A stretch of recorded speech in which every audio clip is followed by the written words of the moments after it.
So welcome everybody. Thank you so much for joining us in this recorded interview we are doing with Detective Senior Sergeant Andrew Saunders. He's in charge of Operation Prior, which is the project name for the investigation and research on the current issue we've got with ram raids in the Coromandel, the Waikato, and also that's actually happening around the country. We've also got with us District Commander Superintendent Bruce Bird, who covers the entire Waikato area, and Thames-Coromandel Mayor Sandra Goudie. Today we're going to be discussing the issue around ram raids, the implications on the Coromandel and the wider Waikato. I'd like to start with you, Bruce Bird, Superintendent Bruce Bird, just with the ram raids. Tell me, how big an issue are they currently around the country, in the Waikato and in the Coromandel, in terms of numbers? Have you got some data on that you can share? Okay, so ram raids have become a topic of interest. There's actually nothing new much in ram raids. We've always had periods through time where ram raids have popped up, but since February in the Waikato, they've become very, very prevalent. We stood up Operation Prior, which is a whole of policing approach to deal with the issues. We're down here in May now, so far we've dealt with 150 plus offenders, and we've laid probably close to 750 odd charges. In the Waikato, there's no communities that are exempt from the offending. The offenders are principally youth, and that's why we've got Andrew Saunders, who leads our response to dealing with those offenders. One of the things I do want to say here is we take these offences very, very seriously, and we'll bend over backwards to try and apprehend the offenders and hold them to account. Detective Senior Sergeant Saunders, do you want to elaborate a bit more on the operation that you're working on? Yes, as the District Commander said, this is a whole of policing response. So we looked at this, and my team focuses on the investigation, but we work with our youth staff, our youth aid staff and youth engagement. So we have some, I guess when you look at our high-end offenders, out of those numbers the District Commander mentioned, we probably have, I think our top 10 people are facing between them 250 odd charges. As been alluded to, our focus is protection of the community, so those high-end people, our job is to find them and get them into court.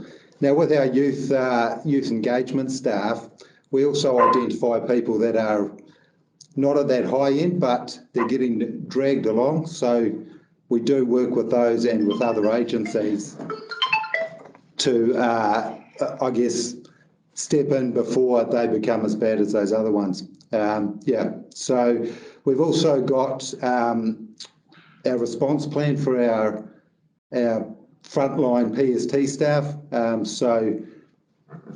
Tactics around what they can do to identify these people and then assist the investigation team.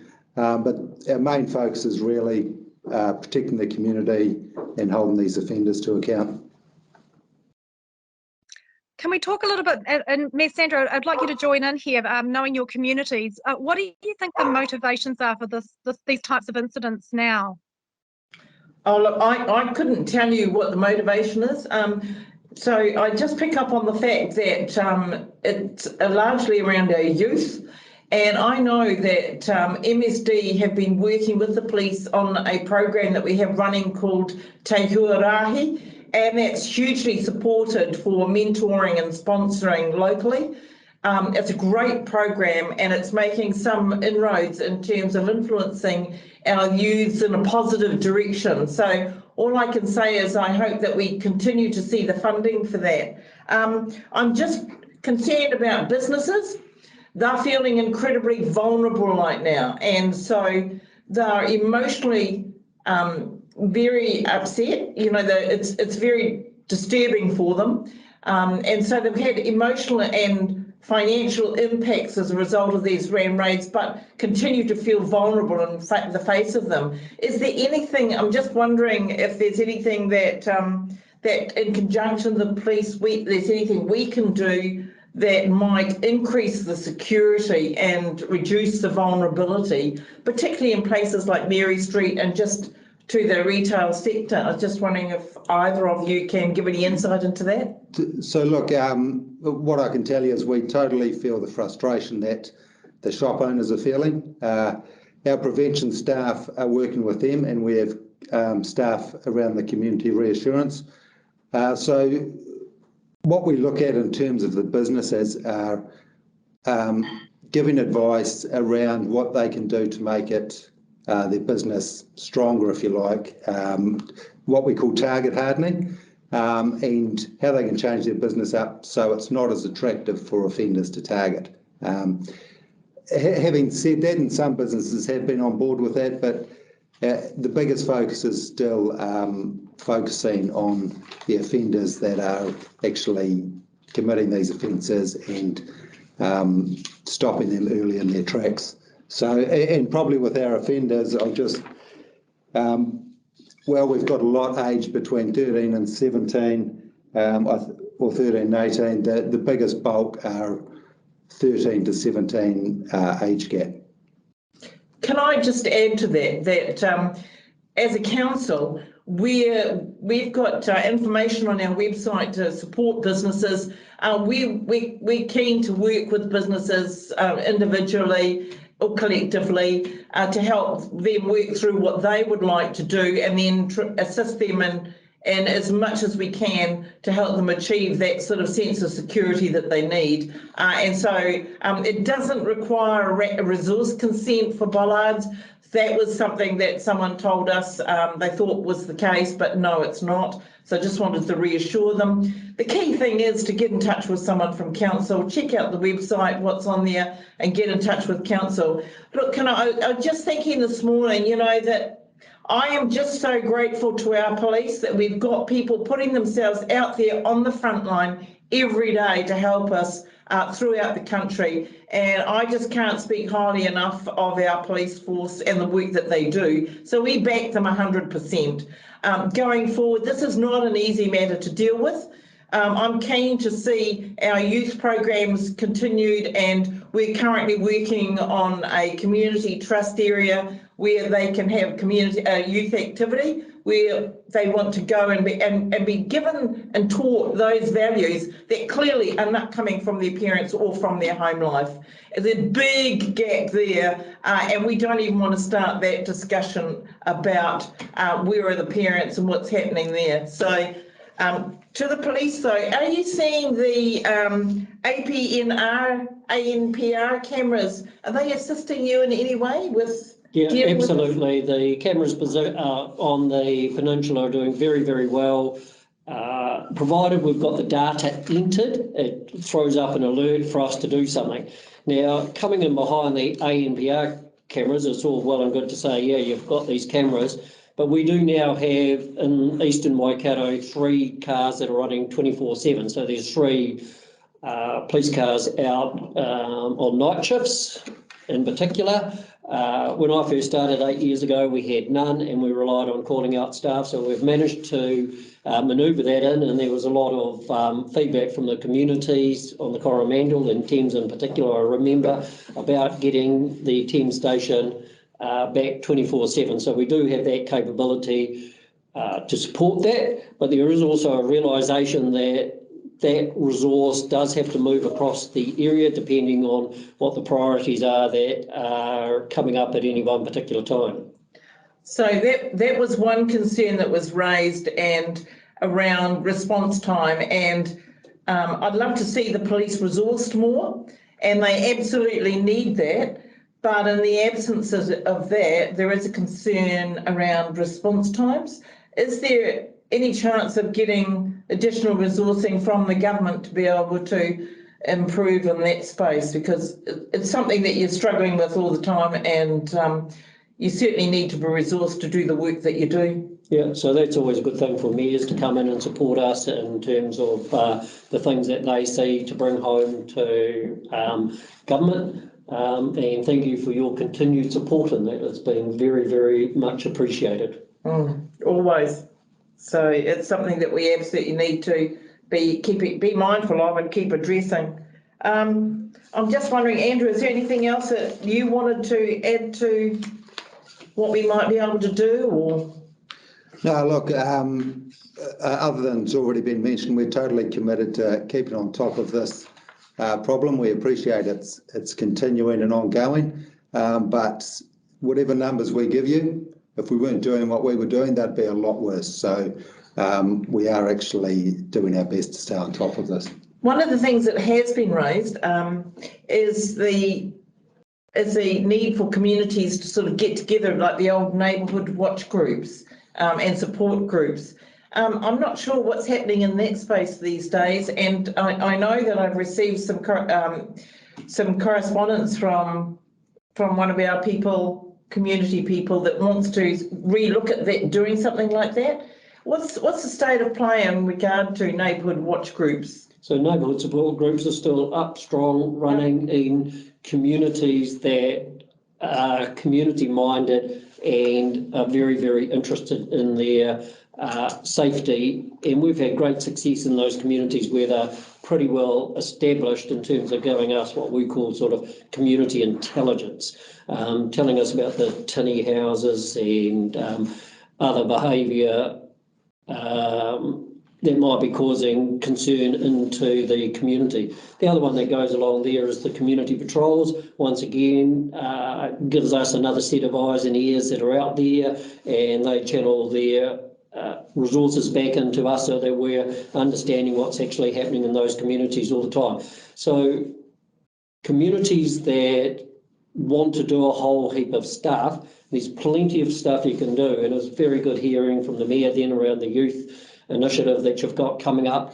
That actually shows a motivated community who's very, very interested in their safety and the well-being of their communities, and all kudos for that, because to me, that's those sort of places where you really do want to go and live. Can I say that the Ministry of Social Development is here in Thames is doing an awesome job, and the Te Huarahi program in our district is just really, I can't speak highly enough of how successful and how important that is. And so we do hope that the funding continues for that. So I guess it's probably a watch that space. But I think, unless there's any other matters to raise, I think that about brings it to a close. Does it, Lorna? Just a couple of other questions, if I could. Yes. You talk about the community patrols and the neighbourhood watch. A lot of businesses are now banding together, and they're setting up social media sites where they can share information. They can post about if people coming into the store into their shops who may be investigated for theft. Just wanting to get some guidance from the police about using social media for those sorts of things, and how valuable they are or aren't for businesses. So, or general guidelines on if you're going to use social media to form a communications group for protection, the way in which it might be appropriate to do that. Would that be fair comment? Yeah, and certainly, I mean, if businesses are interested in doing that, I think it's a good idea for them to get in touch with us, work with our prevention teams around what they should be doing, as opposed to just creating a forum, for people to send any messages in. What is it we're trying to achieve?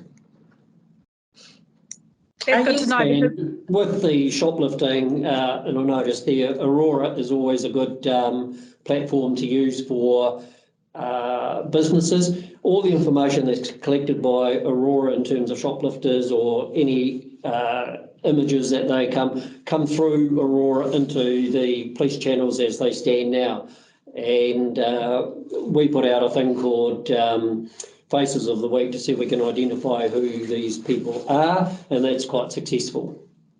So I understand that the Thames Business Association are looking at bringing in the Aurora Yes. platform.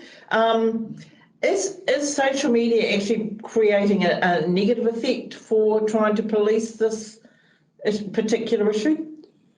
Well, it's a double-sided sword. Double-edged sword, yeah. You know, on the one hand, you can see around good communication about identifying people, but then the flip side of that is there's some risks associated with that as well. And we've seen that with the Ram Raiders, because they like to use some of the social media platforms to create profiles for themselves as well. So it does require a little bit of restraint.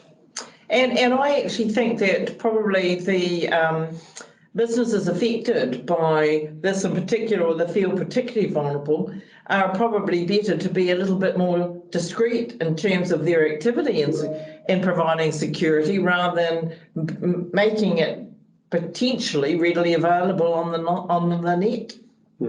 So just my thought.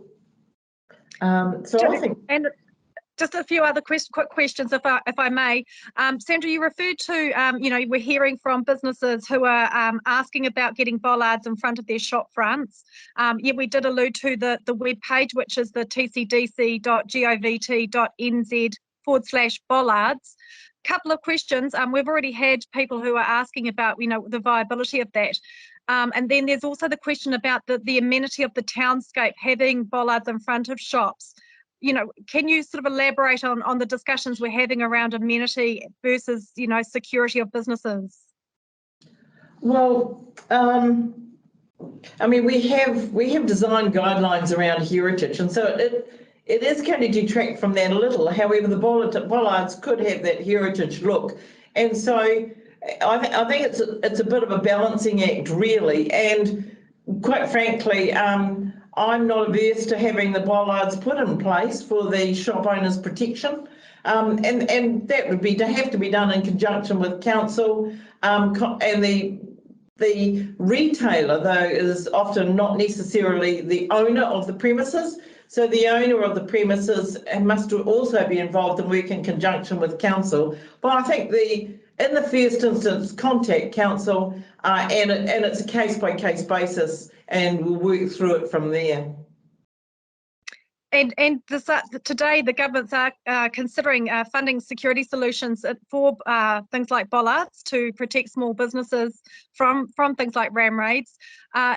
Are you able to elaborate potentially on your thoughts on what solutions might be useful? Well, my personal view is that I think they should probably just be appropriately resourcing the police, so that we have the requisite number of police resident per population throughout the country, and resource them accordingly for all the activities they do. However, in the absence of that, I think the government just throwing money at bollards is not necessarily going to cut the mustard. However, having said that, I will put our hand up and we'll take what we can get.